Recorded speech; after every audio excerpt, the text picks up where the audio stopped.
Welcome to the Deep Dive, where we cut through the noise to extract the most valuable insights from the sources you share with us. Today, we're plunging into a guide that's anything but quiet. Unladylike, a field guide to smashing the patriarchy and claiming your space. Hmm.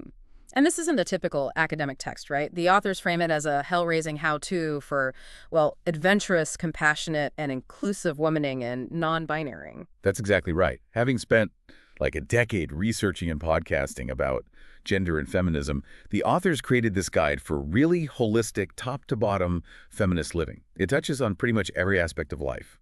Our brains, bodies, friendships, careers, relationships, even how we handle our mistakes, our fuck-ups. Okay.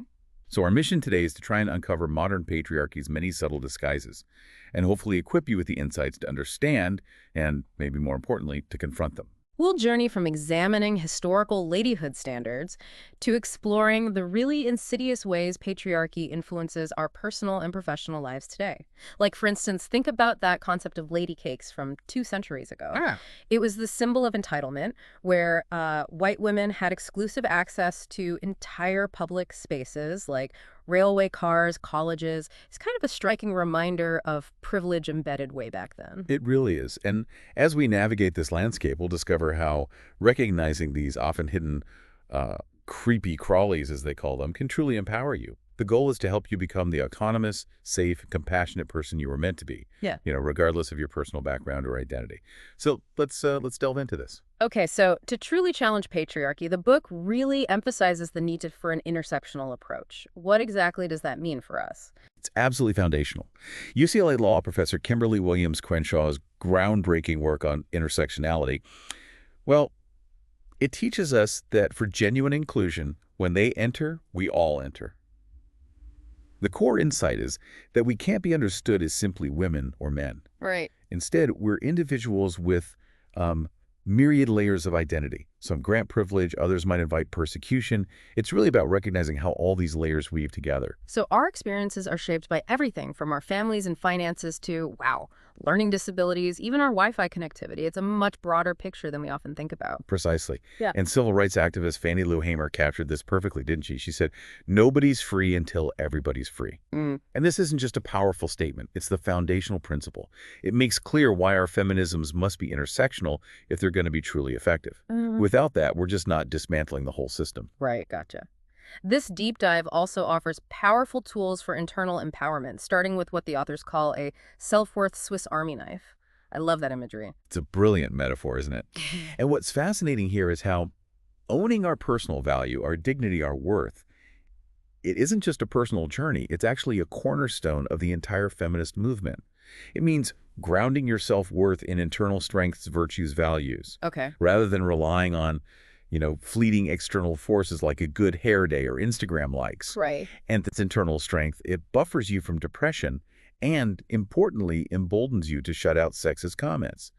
Interestingly, even the ancient Greeks linked self-knowledge to self-care, though, ironically, they also diagnosed unladylike women with hysteria. So, bit of a mixed bag there. Yeah. Just a bit. And then there's the language log, which really highlights just how powerful speech is as a tool for change. Oh, absolutely. I mean, think about it. Before the 1970s, terms like sexual harassment and domestic violence, they barely existed in our common vocabulary. Really? Yeah.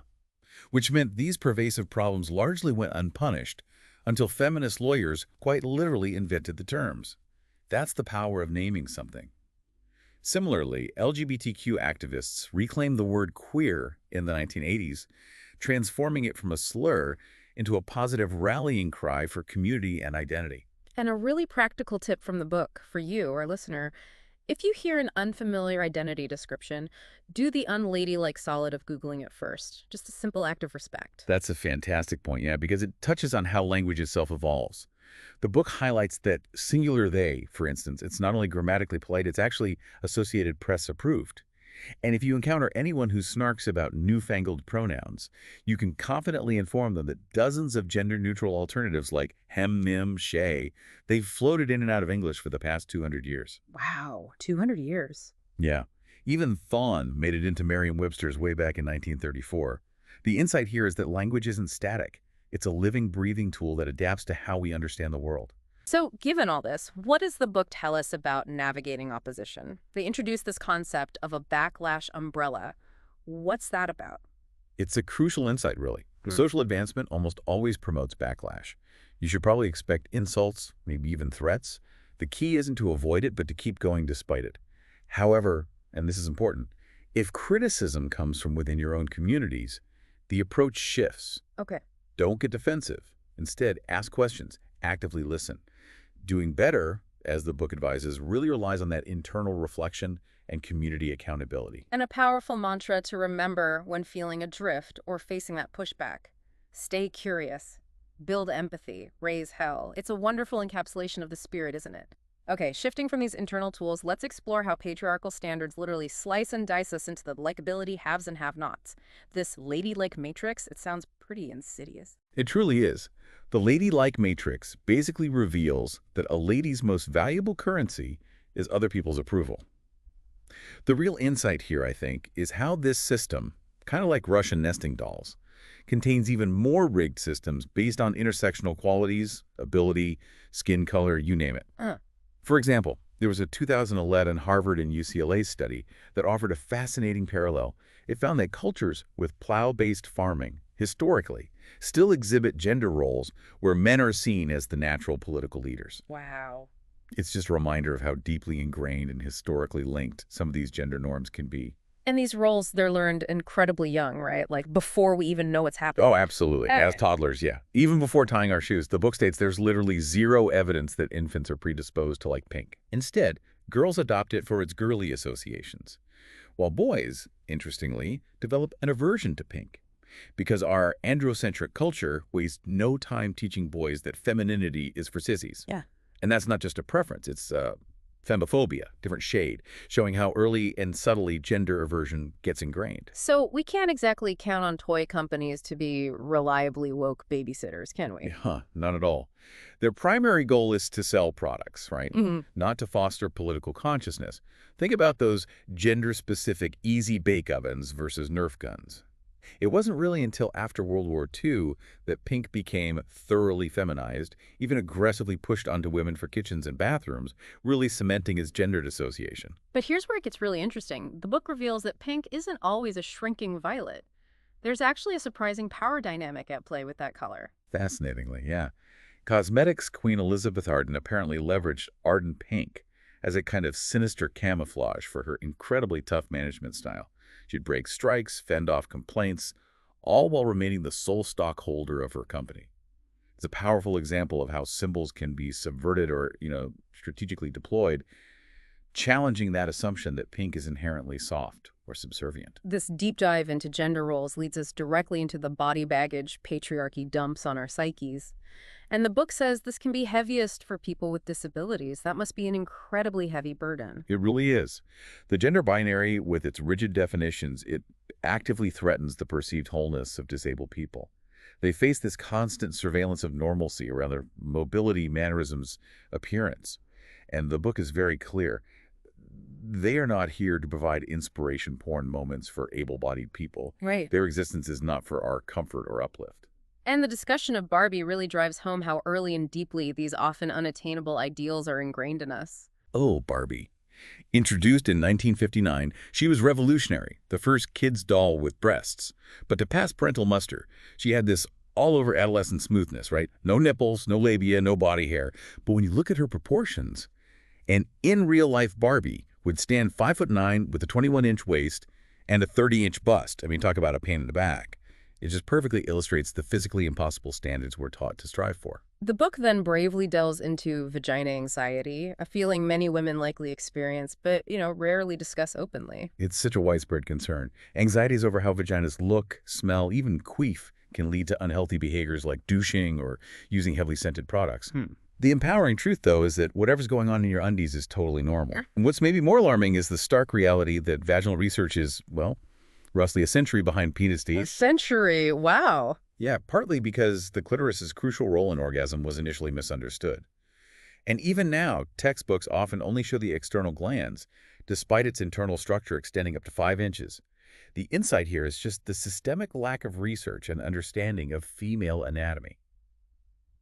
So what does all this mean for our perception of beauty? How do these historical and societal pressures shape what we consider beautiful? Well, Western beauty ideals are all kinds of high maintenance, right? Demanding everything from slender ankles to flawless complexions. And while some roots might be evolutionary tied to perceived health or survival, many of these beliefs are just ugly and exclusionary. They're constantly signaling that our bodies are our most valuable assets and that our likability is based purely on appearance. The profound insight here is that when we bargain with beauty, when cosmetic uplift blurs with made-up self-worth, we're often internalizing these pressures. But the book offers an important liberation. Engaging with appearance doesn't automatically make you a pawn of patriarchy. Feminists can choose to wear lipstick or not. The choice is yours. As we transition into this next section, we want to reiterate that the sources provided contain politically charged topics, particularly concerning reproductive rights.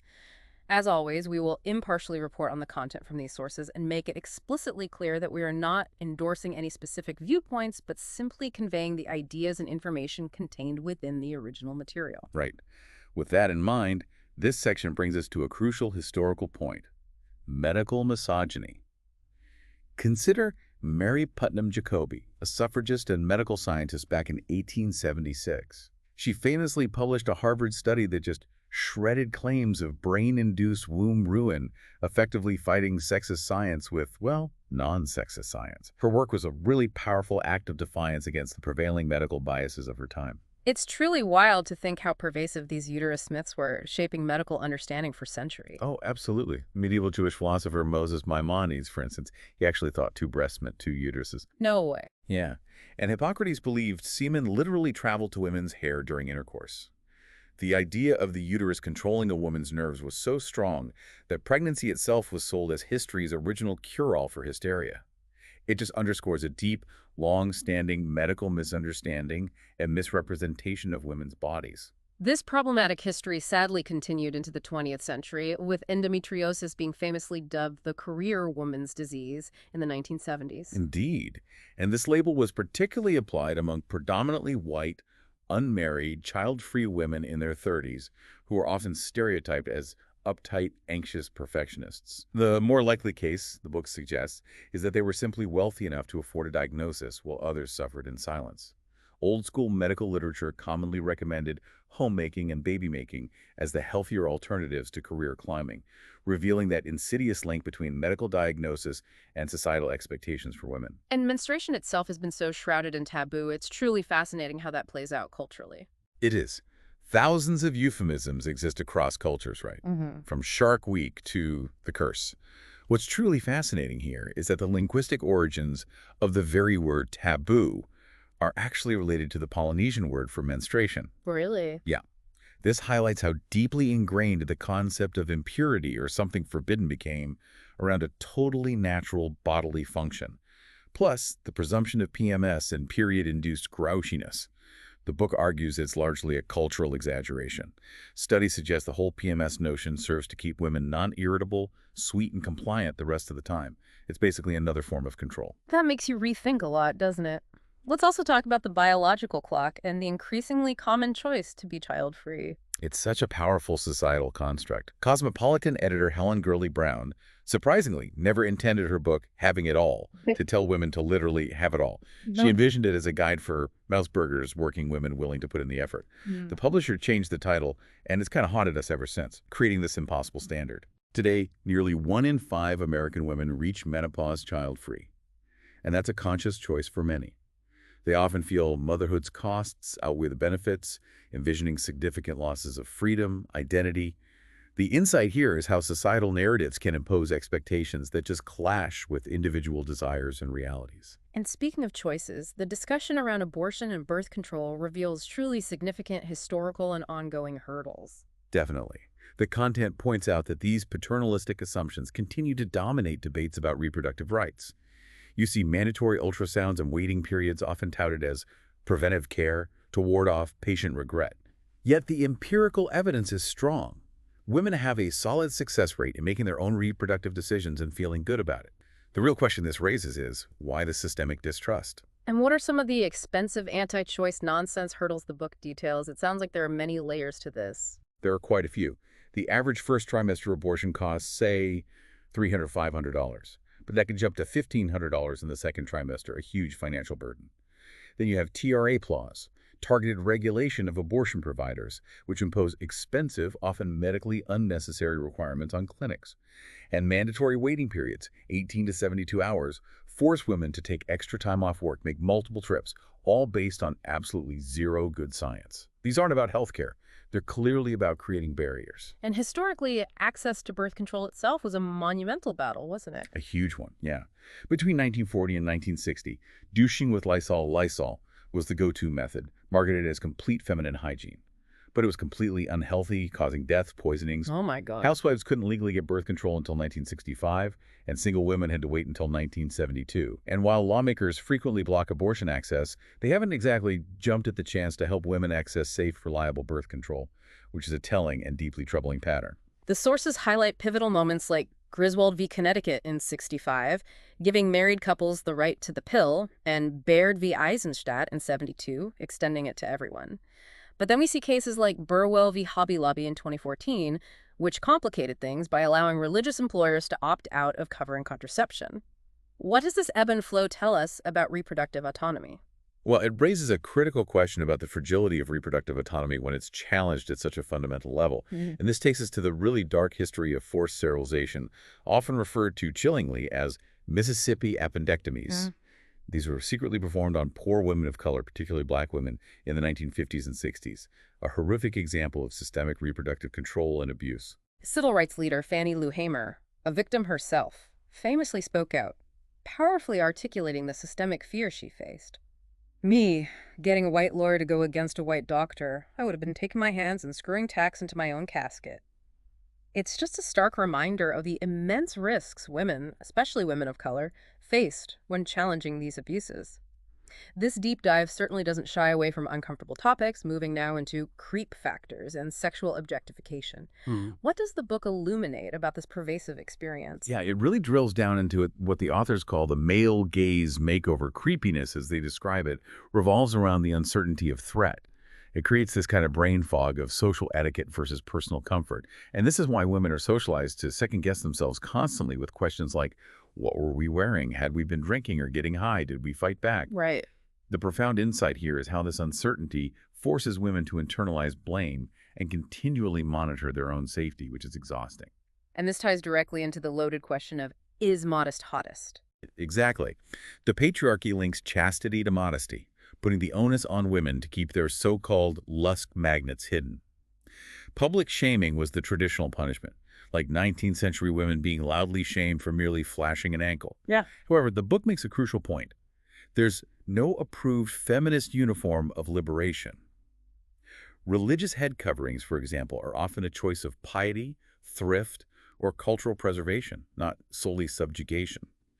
And the whole magic of red lipstick attracting male attention, it simply highlights the fundamental failure of the modesty doctrine. It assigns all meaning to the clothing, rather than acknowledging the autonomy and choices of the bodies themselves. The book also unpacks insidious tactics like negging, commonly used by pickup artists. Ugh. Yes, that's where they deliver a low-key insult to an attractive woman with the calculated goal of lowering her defenses and making the guy seem more masculine by comparison. It's a super gross tactic, as the book says, but it illuminates how these manipulative dynamics play out in some dating scenarios, really preying on insecurity. And the issue of sexual harassment in the workplace is explored through the troubling concept of superstars. These high-performing individuals' organizations protect despite their pathological dick swinging. It sounds like a deep rot. It is. This cultural carcinogen directly contributes to who gets sympathy and justice when the worst-case scenarios happen. Yeah. The book cites Michelle Vincent, who endured terrible abuse as a bank teller and was part of the first Supreme Court case to recognize hostile environment sexual harassment back in 1986. And who can forget Anita Hill's courageous testimony against Clarence Thomas in 1991? Public opinion overwhelmingly favored him despite her credible accusations. These aren't isolated incidents. They're systemic failures. The book outlines actionable ways to combat harassment, including for bystanders. What are some of those key strategies? It provides really practical advice. If you notice someone uncomfortable, call it out directly, clearly. Hey, dude, that's really weird. Cut it out. Yeah. Then follow up by gently talking with your coworker privately. Offer to report it or walk them to the chain of command. Keep notes, screen grabs as evidence. It's about letting them know you're on her side and empowering them to act, not leaving them isolated. The deep dive moves into Love Shouldn't Hurt Like That, bringing up the infamous Lorena Bobbitt case from 1993. That was a truly shocking moment in culture. It really was. After enduring 6 years of spousal torment, Lorena Bobbitt amputated her abusive husband's penis, triggering this massive, culture-wide penis anxiety attack. No. This extreme act, though, highlights the profound desperation some women face within abusive relationships. It's crucial to know that emotional abuse almost always precedes physical violence.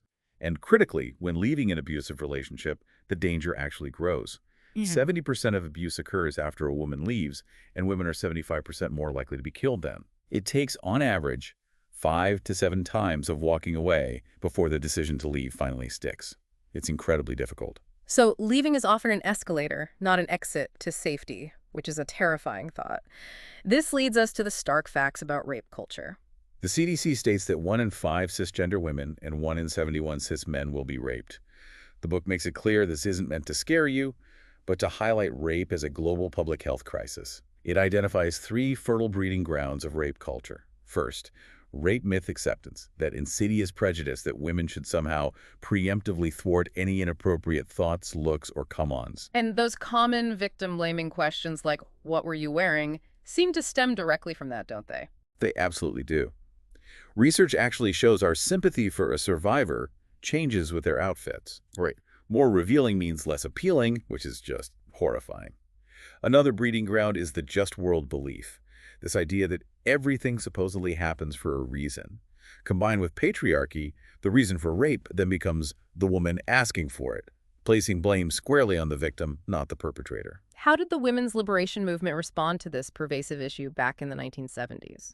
Well, they fundamentally redefined rape. They shifted it from what was often considered a crime of passion to a violent crime. They created rape crisis centers, developed a whole new language to describe the unspeakable, often doing this without intentional collaboration, but just out of sheer necessity. It was truly a movement of unladylike sisters doing it for themselves. The book also covers sexual frustrations from fascinating historical perspectives. It reveals quite a lot. An 1850s gynecological guide, for instance, actually reassured readers that the majority of women, happily for them, are not very much troubled by sexual feelings of any kind. Happily for them. Right. With the explicit exception of loose women and prostitutes, the anti-masturbation panic and intense lesbophobia of the 19th and early 20th centuries meant women's own vaginal explorations were seen as a fundamentally radical act. Even just reading novels for pleasure was considered a dangerous distraction.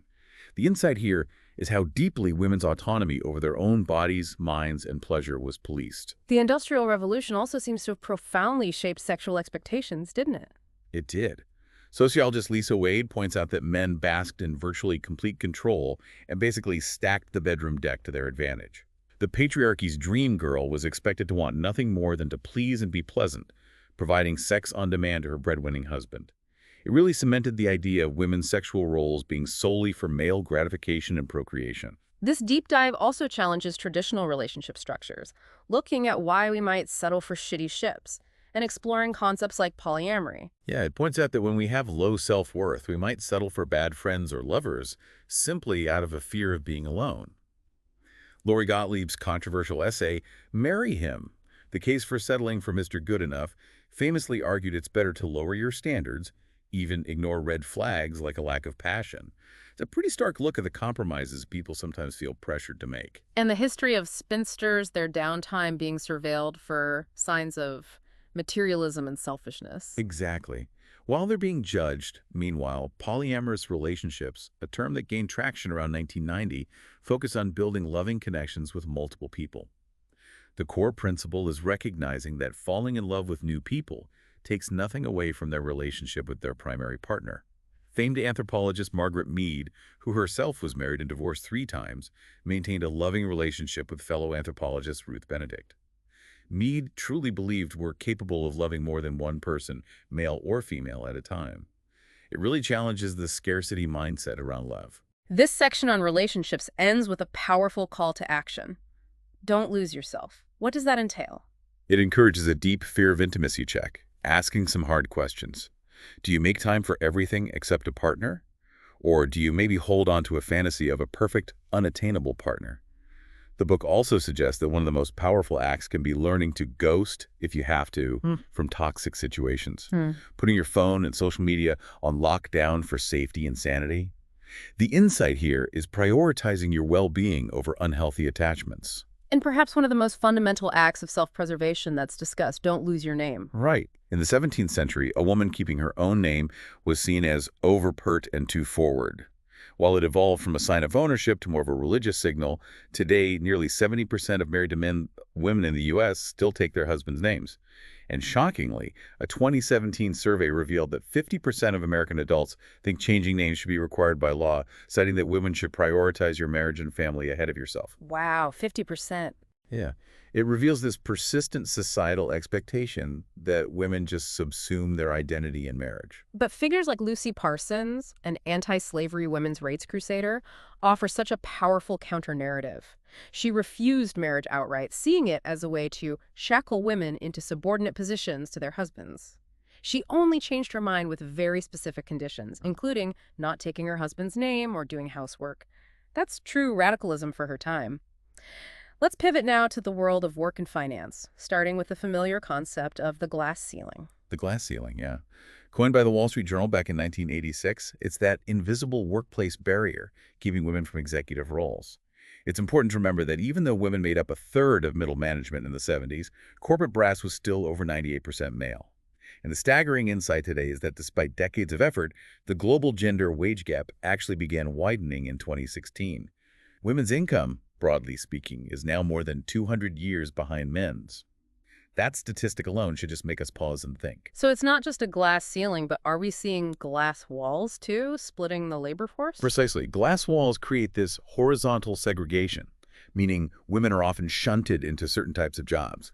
American women's top 5 occupations, still gender-traditional caregiving roles like teachers and nurses, they make up 2/3 of the part-time labor force. And the crucial insight is that these pink-collar sectors, despite what you might think, don't actually pay more equitably.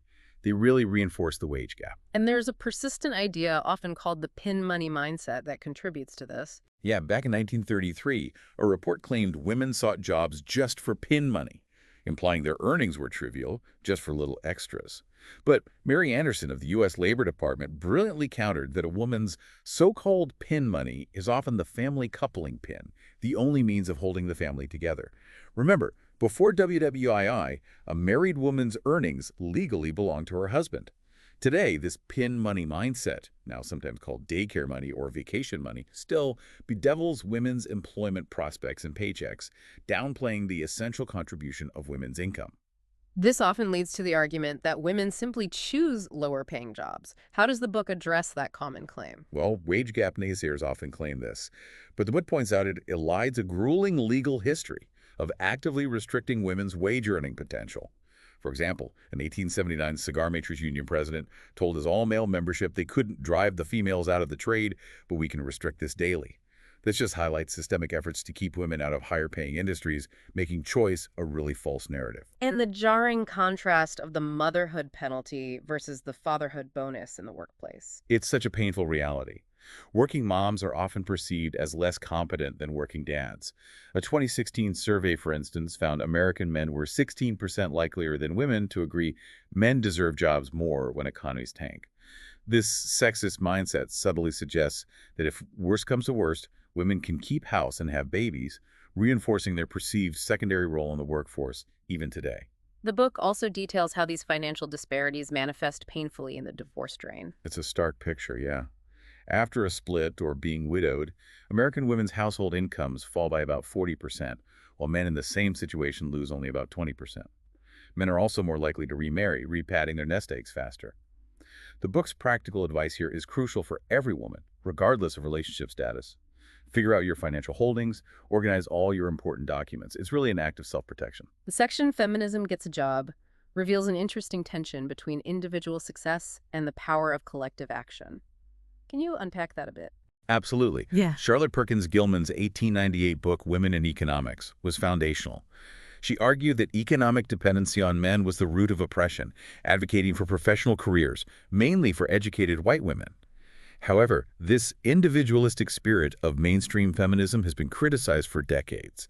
The critique is that it inadvertently shifted female responsibilities like childcare and domestic work onto poor and minority women, creating a tiered system rather than liberation for all. Right. The insight is that individual success, while important, isn't enough for real systemic change. So what does a more collective approach look like in today's workplace? Well, it's often found where it's maybe least glamorous. Lower wage earning women are actually likelier to speak truth to workplace power through organizing and collective noise, not just relying on one-on-one negotiations. The book notes that women are projected to make up a majority of unionized employees in America by 2023. Unionizing isn't maybe as sexy as girl bossing, but it demonstrably narrows the gender wage gap. It provides things like salary transparency, standardized wages, and greater management accountability. It's a powerful, tangible pathway to equity. And the concept of queen bees in the workplace, what's the dynamic there? It sounds counterintuitive. It does. This refers to women in leadership who actively dissociate themselves from gal-pelling, basically trying to emphasize they're not like other girls. They're trying to avoid the unserious female employee stereotype. But ironically, this leads to a situation where women are less likely to sue for gender discrimination if her tormentor is another woman. It connects to the black sheep effect, a psychological phenomenon where people are harder on their own group members who deviate from the norm. The unfortunate insight is how this can undermine collective female solidarity in the workplace. And beyond the direct financial hit, the book discusses the very real cost of financial inequality to women's mental health. That connection is so often overlooked. It's such a critical link. A 2016 Columbia University study found women earning unequal pay were 4 times likelier to be diagnosed with an anxiety disorder and more than twice as likely to be depressed. End quote. And those rates drop significantly when women's incomes rise relative to men's. Plus, you add the role overload, the second shift of domestic duties, and it compounds that stress immensely. It's a powerful reminder that financial equity isn't just about money. It's fundamentally about well-being. And finally, let's talk about the patriarchy taxes from head to toe. This is something many of us might experience without even realizing it, the pink tax sort of thing. Exactly, the pervasive, subtle drain. The book highlights that women pay 48% more for shampoo and conditioner. Big personal care products cost 13% more than blue ones. Bras alone can cost $50 each. Women also face, on average, 0.4% higher mortgage rates, and their clothing costs 8% more. While Obamacare stipulating copay-free birth control saved American women $1.4 billion annually, which is huge, abortions still carry significant costs, jumping from maybe $500 in the first trimester to $1,500 in the second. These ladylike taxes are really a modern echo of how women's public shopping was once just a sign of her husband's fat wallet. It's an ongoing systemic financial burden. This deep dive also powerfully explores how patriarchy impacts women's anger and even their communication styles. How does this play out? Well, evolutionary psychologists once tried to explain male, direct, physical aggression versus female, indirect aggression, like gossiping, as some kind of reproductive strategy.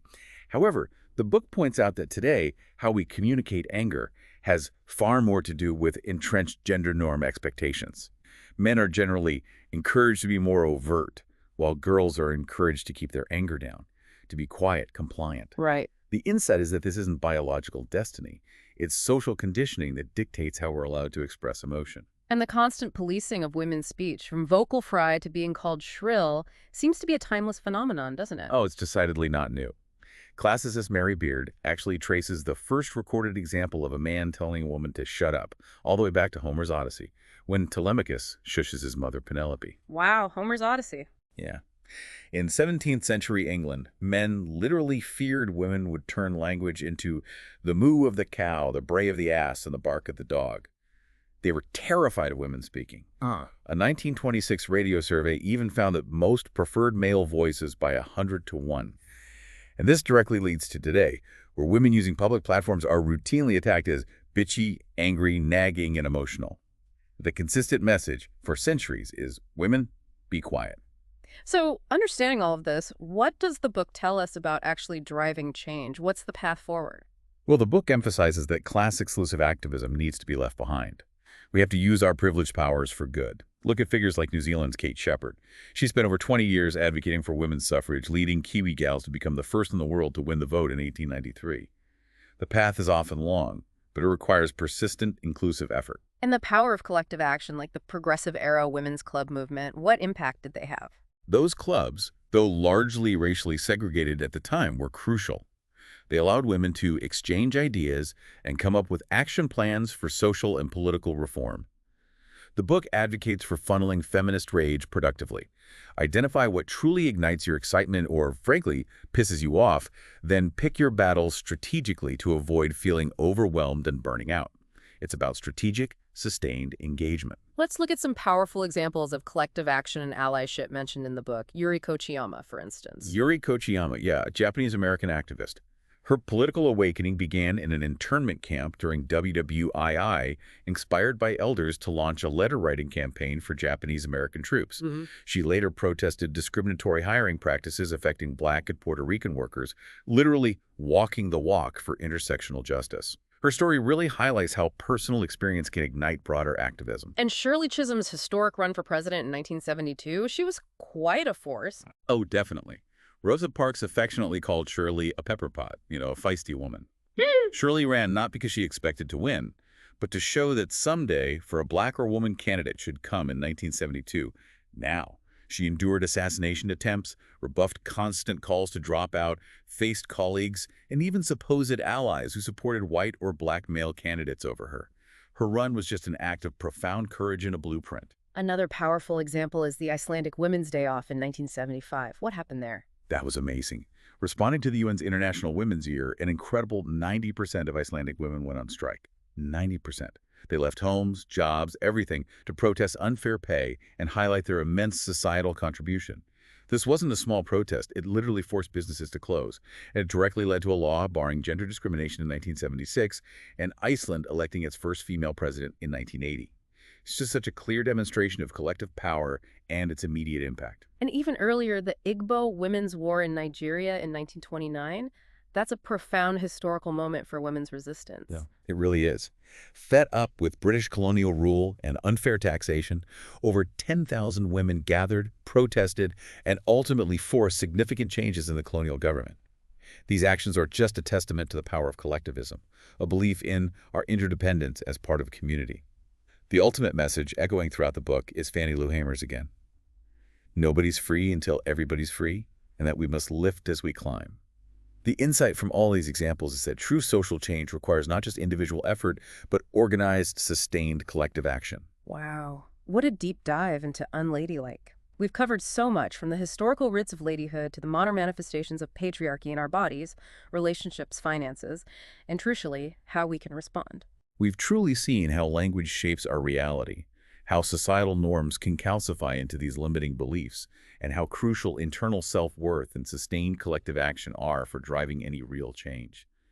We explored everything from those symbolic lady cakes and Pink's surprising sinister camouflage to the dark history of Mississippi appendectomies and the radical liberating act of understanding one's own clitoris. And the simple yet profound power of just knowing your financial situation after a divorce, or why it's sometimes necessary to ghost from a toxic relationship.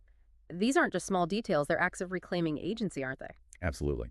Ultimately, this deep dive reminds us that smashing the binary and claiming our space takes substance, stamina, and support. It's about being unafraid of ruffling feathers, even if that means having uncomfortable conversations and purposeful confrontations. The insight is that this work is ongoing, and it demands courage from all of us. So here's a final thought for you to mull over. If knowledge is most valuable when understood and applied, what single unladylike act, big or small, will you undertake this week to claim your space and contribute to a more equitable world? Stay curious, keep building empathy, and remember, it's on us to raise hell. Join us next time for another deep dive.